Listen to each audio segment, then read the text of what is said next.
বন্ধুরা দেখেন, যে রুবেল হোসেন ইন্ডিয়ার সাথে 22 রান দিছে এক ওভারে, সেই রুবেল হোসেন নাকি বাংলাদেশ ক্রিকেট টিমের বোলিং কোচার হবে। এটা শুনে আসলে খুবই হাস্যকর, মানে হাসি পাইছে। দেখেন প্রথম বলে দিচ্ছে একটা 6, আসলে ভাই বুঝতে পারছেন। দেখেন প্রথম বলে 6 গেছে রুবেল হোসেন।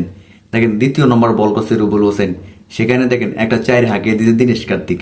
আসলে ভাই বুঝতে পারতাছি না আমাদের মানে বাংলাদেশ ক্রিকেট বোর্ডের মানে fast bowler pacer bowler coach হবে। দেখেন তৃতীয় নম্বর বল করছে, দেখেন তৃতীয় নম্বর বলে দীনেশ কার্তিক বিশাল একটা চক্কা আঁকিয়ে দিছে। বাইরে ভাই এই সে আমাদের কোচার রুবেল হোসেনকে। দেখেন চতুর্থ নম্বর বল করছে রুবেল হোসেন, সেখানে চতুর্থ নম্বর বলটা ডট দিছে দীনেশ কার্তিককে। দেখেন পঞ্চমতম নম্বর বল করছে রুবেল হোসেন, দেখেন পঞ্চমতম নম্বর বলে 2টা রান নিয়ে জায়গা পরিবর্তন করছে দীনেশ কার্তিক। দেখেন লাস্ট বল করছে দীনেশ কার্তিক। দেখেন রুবেল হোসেন লাস্ট বল করছে, সেখানে দেখেন রুবেল হোসেনকে লাস্ট বলে একটা 4 হাঁকিয়ে দিয়েছে দীনেশ কার্তিক। দেখেন এক ওভারে 22টা রান দিছে আমাদের রুবেল হোসেন। আসলে ভাই বুঝতে পারতাছি না রুবেল হোসেন নাকি বাংলাদেশ ক্রিকেট টিমের হ্যাঁ হবে।